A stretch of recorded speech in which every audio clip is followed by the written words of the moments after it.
नमस्कार प्रिय दर्शकों, शास्त्रों की इस अनोखी दुनिया में आपका स्वागत है। प्रिय दर्शकों, आज हम आपके लिए गीता के कुछ ऐसे श्लोक लेकर के आए हैं जो संभवतः आपने पहले कभी नहीं पढ़ी होगी। जी हाँ, गीता के कई सारे संस्करण निकलते हैं। जैसा कि आप जानते हैं, पुराने ज़माने में कंप्यूटर तो हुआ नहीं करते थे, लोग हाथ से प्रतिलिपि किया करते थे।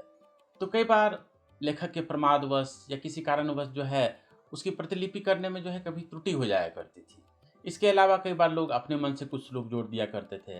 कई बार लिखते-लिखते हो सकता है कॉपी करते समय जो है वो मूल में कोई श्लोक रहा हो, कॉपी करते समय वो श्लोक छूट गया कॉपी करते समय। तो इसके लिए क्या हो गया कि इतनी सारी प्रतिलिपियाँ बन गई और सब में कुछ न कुछ पाठभेद आ गए। कुछ में श्लोकों की संख्या भी भिन्न होती थी, कुछ में श्लोकों की संख्या जो है कम होती थी, कुछ में श्लोकों की संख्या ज़्यादा होती थी। तो आपने प्रायः गीता प्रेस आदि से प्रकाशित जो है गीता आपने पढ़े होंगे, उसमें 700 श्लोक मिलते हैं। लेकिन मध्वाचार्य जी की टीका की हुई एक जो जो गीता आती है, जो जगत गुरु मध्वाचार्य जी हुए, द्वैतवाद के मुख्य प्रचारक थे वो। तो उनकी टीका में ये जो श्लोक आप देख रहे हैं, ये 13वें अध्याय का पहला श्लोक है। इस श्लोक में अर्जुन कहते हैं कि प्रकृतिं पुरुषं चैव क्षेत्रं क्षेत्रज्ञमेव च एतद् वेदितुमिच्छामि ज्ञानं ज्ञेयं च केशव। अर्थात हे श्री कृष्ण, मैं प्रकृति और पुरुष के बारे में जानना चाहता हूँ, क्षेत्र और क्षेत्रज्ञ के विषय में जानना चाहता हूँ, और ज्ञान और ज्ञेय क्या है, ज्ञेय मतलब जानने योग्य तत्व क्या है, इसके बारे में भी जानना चाहता हूँ। यह जो श्लोक आप देख रहे हैं स्क्रीन पे, यह अन्य संस्करणों में नहीं मिलता है। ये मध्वाचार्य जी की टीका में मिलती है ये श्लोक। और यही श्लोक जो है, चूँकि मध्वाचार्य जी के संप्रदाय में ही इस्कॉन वाले ये श्रील प्रभुपाद हुए, तो उनके भगवद गीता में भी यह श्लोक मिलता है हमें। और कश्मीर में जो जो गीता की प्रति मिलती है, कश्मीर में जो महाभारत मिलता है, वो बाकी महाभारतों से उसमें कुछ श्लोकों में भेद है। तो कश्मीर में जो गीता मिलती है, उसमें भी कई श्लोकों में बहुत ज़्यादा भेद है। कश्मीर में जो गीता मिलती है, उस पर अभिनव गुप्त जी की एक टीका आती है, गीतार्थ संग्रह नाम करके। तो उसमें कई सारे नए श्लोक मिलते हैं, उसमें से एक श्लोक यह भी है। तो ये जो 13वें अध्याय का जो पहला श्लोक ये जो मैं बता रहा हूँ, ये बस वो कश्मीर वाले गीता में मिलता है वह श्लोक, और मध्वाचार्य जी के टीका में मिलता है। बाकी और जो जगत गुरु रामानुजाचार्य हुए अथवा जगत गुरु शंकराचार्य हुए, इन सब की टीकाओं में वह श्लोक नहीं मिलता है। और भी गीता प्रेस के जो अन्य निकलते हैं, अन्य गीताएँ निकलती हैं, उसमें भी यह श्लोक संग्रहित नहीं किया गया है। दरअसल गीता में 700 श्लोक हैं ऐसा माना जाता है, और ये श्लोक अगर मान लिया जाए कि सही है, तो इससे जो है एक श्लोक बढ़ जाता है, 701 श्लोक हो जाता है। तो इसलिए भी कई लोग जो है इस श्लोक को प्रमाणिक नहीं मानते हैं।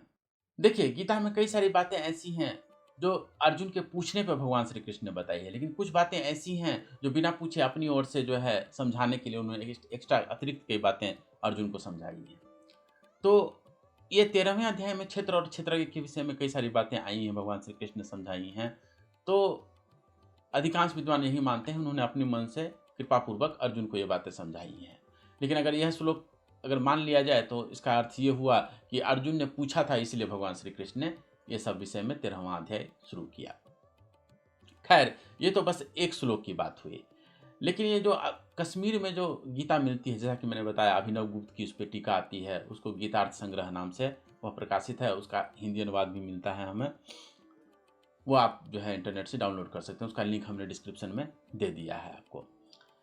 इस ग्रंथ की खासियत ये है कि इसमें 700 श्लोक नहीं है, 719 श्लोक हैं।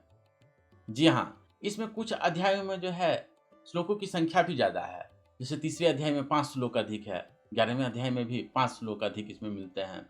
इसके अलावा भी बाकी भी कुछ अध्यायों में जो है किसी में 1 श्लोक, किसी में 2 श्लोक अधिक मिलते हैं। इस तरह से कुल मिला के देखा जाए तो गीता की जो प्रचलित प्रतियाँ मिलती हैं, उसमें 700 श्लोक मिलते हैं।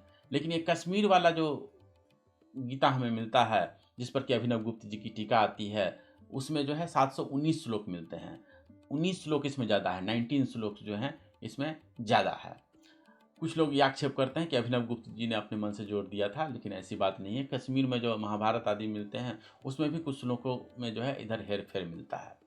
और ये बात जो है, मैं आज की बात नहीं कह रहा हूँ, अभिनव गुप्त जी आज से 1000 साल पहले हुए थे कश्मीर में, मतलब कि 10वीं शताब्दी में। तो आज से 1000 साल पुरानी बातें हैं।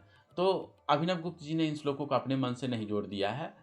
कश्मीर में जो मिलता है गीता, उसी पे उन्होंने जो है एक टीका लिखी है। तो जैसा कि मैंने कहा, ये जो 13वें अध्याय का जो पहला श्लोक मैंने अभी आपको बताया, ये वहाँ पे भी मिलता है, लेकिन बाकी और किसी संस्करण में यह श्लोक नहीं मिलता है हमें। अच्छा, तीसरे अध्याय में एक बहुत मज़ेदार बात हुई है। वहाँ पे 5 श्लोक जो है वहाँ पे कश्मीर वाले गीता में ज़्यादा मिलते हैं। तो वो 5 श्लोक ज़रा सा हम लोग देख लेते हैं कि क्या है उसमें। देखिए, गीता के तीसरे अध्याय के 37वें श्लोक में भगवान श्री कृष्ण कहते हैं कि काम एष क्रोध एष रजोगुण समुद्भवः महाशनो महापाप्मा विद्येनमिह वैरिणम। अर्थात काम और क्रोध जो है रजोगुण से उत्पन्न होते हैं, इसे अपना शत्रु समझना चाहिए। ये जो श्लोक है, इसके बाद जो है कश्मीर वाले गीता में 5 श्लोक और मिलते हैं।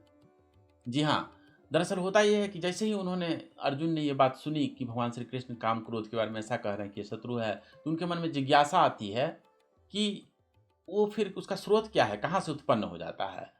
तो ये जो प्रचलित प्रतियां हैं गीता प्रेस और आदि जो बाकी जो भी प्रतियां मिलती हैं, उसमें तो ये श्लोक नहीं है, लेकिन कश्मीर वाले गीता में जो है यह श्लोक अतिरिक्त मिलता है। वहाँ पे ये आप देख रहे होंगे 38वां श्लोक ये है। वहाँ पे अर्जुन यहाँ पे प्रश्न पूछते हैं कि ये काम क्रोध उत्पन्न कहाँ से हो जाता है, फिर ये बताइए, उनका स्वभाव आदि कैसा है, का रूप कैसा है।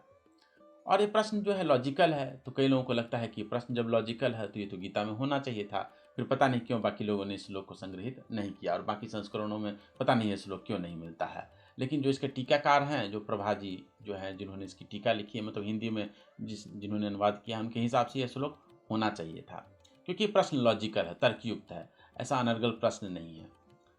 तो ये अर्जुन का एक प्रश्न है, और इसके जवाब में 4 श्लोक भगवान श्री कृष्ण कहते हैं। इसलिए 5 श्लोक जो हैं इस तीसरे अध्याय में अधिक हो गए हैं, जो कि सिर्फ, जैसा कि मैंने कहा, सिर्फ कश्मीर वाले गीता में मिलता है, और बाकी गीताओं में जो है यह श्लोक नहीं मिलता है। तो क्या उत्तर देते हैं श्री कृष्ण?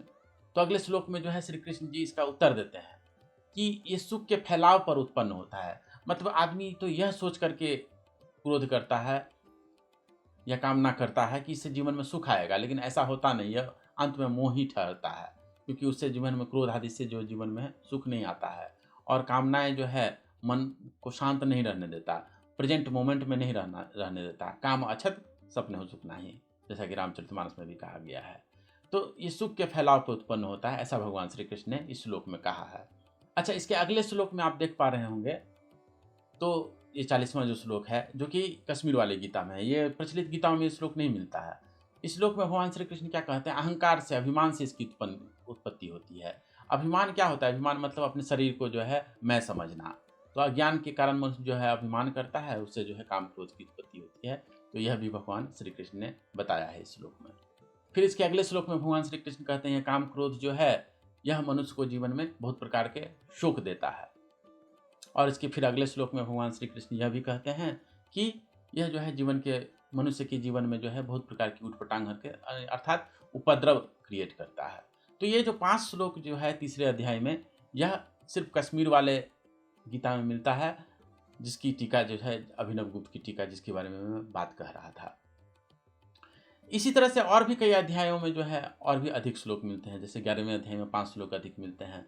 तुलना के लिए ये टेबल मैं आपको दिखा रहा हूँ, इसमें ये बताया गया कि किस किस अध्याय में जो है अधिक श्लोक मिलते हैं, किस बाकी टीकाओं में जो है, बाकी जो संस्करण निकलते हैं गीता के, उसमें कितने श्लोक हैं, और ये अभिनव गुप्त वाले जो कश्मीर वाला जो संस्करण निकलता है गीता का, उसमें जो है कितने श्लोक हैं। तो कुल मिलाकर के आप देख पा रहे होंगे कि किसी में 1 श्लोक का अंतर है, किसी में 2 श्लोक का अंतर है, किसी में 5 श्लोक का अंतर है। इस तरह से कुल मिलाकर के 19 श्लोक जो है इस गीता में, कश्मीर वाले गीता में अधिक हैं। उन सब श्लोकों की व्याख्या हम लोग करने चलें तो फिर वीडियो बहुत लंबी हो जाएगी, इसलिए मैं यही निवेदन करूंगा कि इस ग्रंथ को आप डाउनलोड करके खुद देख लें कि वहाँ पे जो है कौन कौन से श्लोक नए हैं। तो प्रिय दर्शकों, आज हमने आपको गीता के कई सारे ऐसे श्लोक बताएं जो आपने पहले संभवतः कभी नहीं सुने होंगे या कभी नहीं पढ़े होंगे।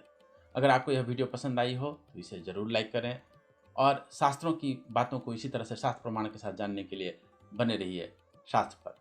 आपका बहुत बहुत धन्यवाद।